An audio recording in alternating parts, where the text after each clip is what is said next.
ప్రస్తుతం మనం కరీంనగర్లోని రాఘవేంద్ర నగర్లో ఉన్నాము. ఒక ఇరుగు పొరుగు వారితో వచ్చినటువంటి కిటికీలకు సంబంధించినటువంటి గొడవ, అలాగే సెట్ బ్యాక్ సంబంధించినటువంటి గొడవ ఒక వ్యక్తి మనస్తాపానికి గురయ్యేలా చేసింది. బలవన్ మరణానికి పాల్పడ్డటువంటి ఘటన కరీంనగర్లో విషాదాన్ని నింపింది. ప్రస్తుతం అయితే వారి ఇంటి దగ్గర ఉన్నాము. వడ్లకొండ లక్ష్మీరాజం గారు ఈ నెల 25వ తేదీ బలవన్ మరణానికి పాల్పడ్డారు. దీనికి సంబంధించి అయితే ప్రధానమైన కారణము పక్కింటి వాళ్ళు మున్సిపల్ అధికారులకు ఇచ్చిన ఫిర్యాదు మేరకి వీరు ఏర్పాటు చేసుకున్నటువంటి కిటికీలను తొలగించడము, పదే పదే హరాస్ చేయడం అనేది కారణంగా చెప్పొచ్చు.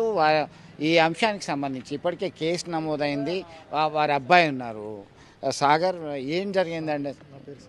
సాయిరామ్ ఏం జరిగిందండి? అసలు ఎందుకు ఇంత నిర్ణయం, కఠిన నిర్ణయం తీసుకోవాల్సి వచ్చింది? మీకు జరిగిన ఇబ్బంది ఏంటి? అసలు నాన్నగారు ఆ లేఖలో ఏం రాశారు? ఆ లేఖలో నా నా నా చావుకి కారణం నా పక్క పొంటి వారైన మానేరు సుదర్శనం, మానేరు సరోజ, వాళ్ళ కుటుంబ సభ్యులు, కొడుకు, కూతురు మరియు మున్సిపల్ సిబ్బంది వాళ్ళ పేర్లు కూడా అందులో రాసి చనిపోయిండు. మా అయ్యకు ఎవరూ సపోర్ట్ చేయలేదు. టోటల్ వన్ సైడ్ చేసిండ్రు మా అయ్యను. అసలు ఇష్యూ ఏంటి అని అంటే, మేము 8 సంవత్సరాలు అయింది ఇల్లు కట్టుకొని. అప్పుడు బావా నువ్వు ఇల్లు కడుతున్నావు కదా అని ఫోన్ చేసిండు. బిల్డర్ని మాట్లాడున్నాడు. బిల్డర్ మాట్లాడినాం, అయిపోయింది, సెట్ అయింది, ఇల్లు అయిపోయింది. 3 సంవత్సరాలు అయిపోయింది ఉన్నాం. 3 సంవత్సరాల తర్వాత నేను సెకండ్ ఫ్లోర్ ఆల్రెడీ స్లాబ్ వేసే ఉంది. బతుకు తెరువు కోసము, మా అయ్య బతుకు తెరువు కోసము నేను కిరాయిలు వస్తే బతుకుతారని కడదామని అంటే, ఆ సందు చూసుకొని ఇటు సైడ్ వెంటిలేటర్లు పెట్టద్దు, ఇటు సైడ్ కిటికీలు పెట్టద్దు అని ఒక ఏషం కట్టి మున్సిపాల్లో కంప్లైంట్ ఇచ్చింది. నేను కూడా అట్లనే మున్సిపల్ వాళ్ళు నా దగ్గరికి వచ్చి మీరు సెట్ బ్యాక్ లేరు అని మా అయ్యను మా మమ్మీని హరాస్మెంట్ చేసుడు, మామూలు చేసుడు కాదు. సరే నా సెట్ బ్యాక్ లేదు, మరి వాళ్ళది సెట్ బ్యాక్ ఉందా లేదా, కరెక్ట్ ఉందా లేదా అని నేను కూడా కంప్లైంట్ ఇచ్చిన. పర్మిషన్ కాపీ ఇవ్వండి అన్న. 3 సంవత్సరాల నుంచి వాళ్ళ పర్మిషన్ కాపీ ఇవ్వలేదు. హ్యూమన్ రైట్స్ ప్రకారం కూడా ఇచ్చిన. ఆ లెక్క ప్రకారం కూడా వాళ్ళు డిలే చేసిండ్రు, కానీ వాళ్ళ దగ్గర నుంచి నాకు రెస్పాన్స్ రాలేదు, నాకు కావాల్సిన ఇన్ఫర్మేషన్ దొరకలేదు. రీసెంట్గా కూడా ఇక్కడ గేటు దగ్గరికి వచ్చి మున్సిపల్ వాళ్ళు మా మమ్మీని వాళ్ళకంటే దండం పెట్టాలంట. మా మమ్మీ వెళ్ళి వాళ్ళకి దండం పెట్టమ్మా, దండం పెడితే ఇష్యూ కాంప్రమైజ్ చేసుకోండి, దండం పెట్టు అంటారు. నేను ఎట్లా దండం పెట్టాలా సార్? నేను న్యాయంగానే ఉన్నా, నా ఇంటి పరిధిలోనే ఉన్నా.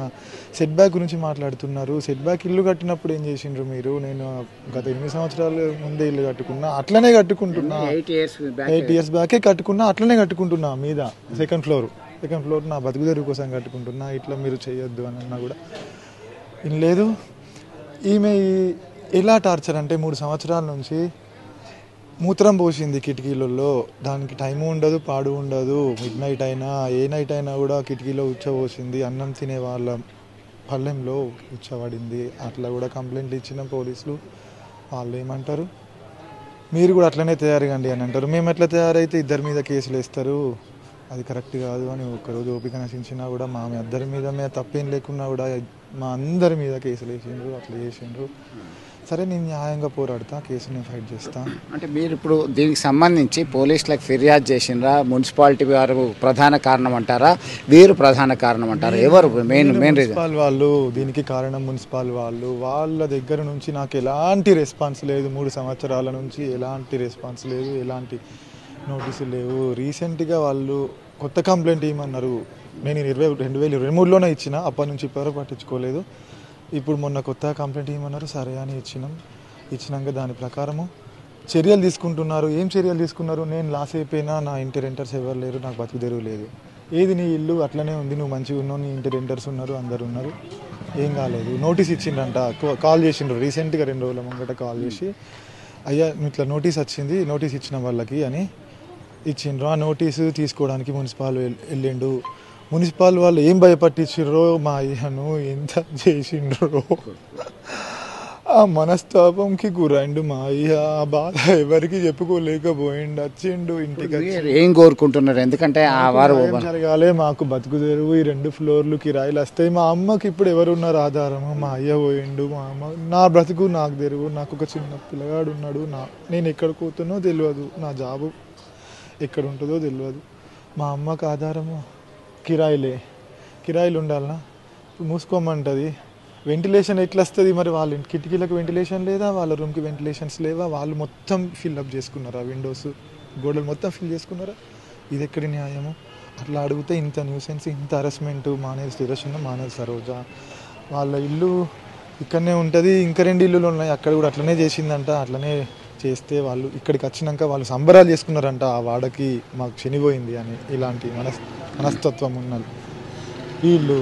2 భార్యాభర్తలు.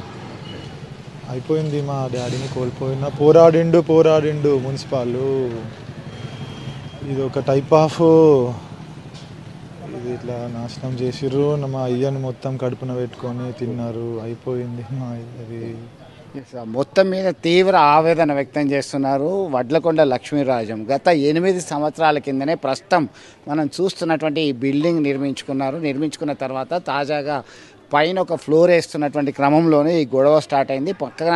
పక్కింటి వాళ్ళు మానేరు సుదర్శనం అలాగే సరోజ అనేటువంటి ఆ దంపతుల వల్ల, అలాగే వారు ఇచ్చినటువంటి ఫిర్యాదు మేరకి మున్సిపల్ సిబ్బంది వచ్చారు. పదే వాళ్ళు వచ్చి హరాజ్ చేయడం వల్లనే ఇంత ఘాతకానికి పాల్పడ్డారు. ప్రస్తుతం అయితే మాకు న్యాయం కావాలి, 2 పైన పోలీసులు కేసు నమోదు చేశారు. అంతకుముందే కేసులు అయినాయి, కేసులను ఫేస్ చేశాము, సాధ్యమైనంత వరకు ఫేస్ చేసి ఫైట్ చేశాడు. ఈ మధ్య కాలంలో ఆ కిటికీలు తీసేశారనేటువంటి మనస్తాపము, పదే ఈ గొడవ నా వల్ల కావట్లేదని చెప్పేసి మనస్తాపంతోనే బలవన్ మరణానికి పాల్పడడం జరిగింది. ఒక లేఖలో కూడా ఆయన పేర్కొన్నారు. దీనికి సంబంధించి ప్రధానంగా ఆరోపిస్తున్నటువంటి పరిస్థితి వారి తనయుడు ఆరోపిస్తున్నారు. ఖచ్చితంగా చర్యలు తీసుకోవాలి. కరీంనగర్ మున్సిపల్ కార్పొరేషన్ అధికారుల నిర్లక్ష్యము, తప్పుడు నిర్ణయాల వల్లనే ఇలాంటి ఘాతకం జరిగింది, తమకి దిక్కేవరు అనేటువంటి ఆవేదన వ్యక్తం చేస్తున్నటువంటి పరిస్థితి. మొత్తం మీద ఇరుగు పొరుగు అన్న తర్వాత 1,00,000 ఉంటుంది. వారు అనుకుంటారు, కలిసిపోతారు. కానీ ఖచ్చితంగా కాంప్రమైజ్ కావాల్సినటువంటి ఇష్యూలో ఎవరూ సరిగా లేరు అనేటువంటి కోణంలో ప్రధానంగా మనం చూస్తే అర్థమవుతుంది. దీనిలో భాగంగానే వారు తీవ్ర మనస్తాపానికి లోనయ్యి బలవన్మరణానికి పాల్పడడంతో ఆ కుటుంబంలో ఒక వ్యక్తిని కోల్పోయి ఆ విషాదం నుంచి ఇంకా కోలుకోలేనటువంటి పరిస్థితి అయితే గమనించవచ్చు. ఇప్పటికైనా ఖచ్చితమైనటువంటి నియమ నిబంధనలు అందరూ పాటించేలా చర్యలు తీసుకోవాలని స్థానికులు కోరుతున్నారు. అసలైన తొలి వెలుగు. ఫాలో వాట్సాప్ @తొలి వెలుగు official.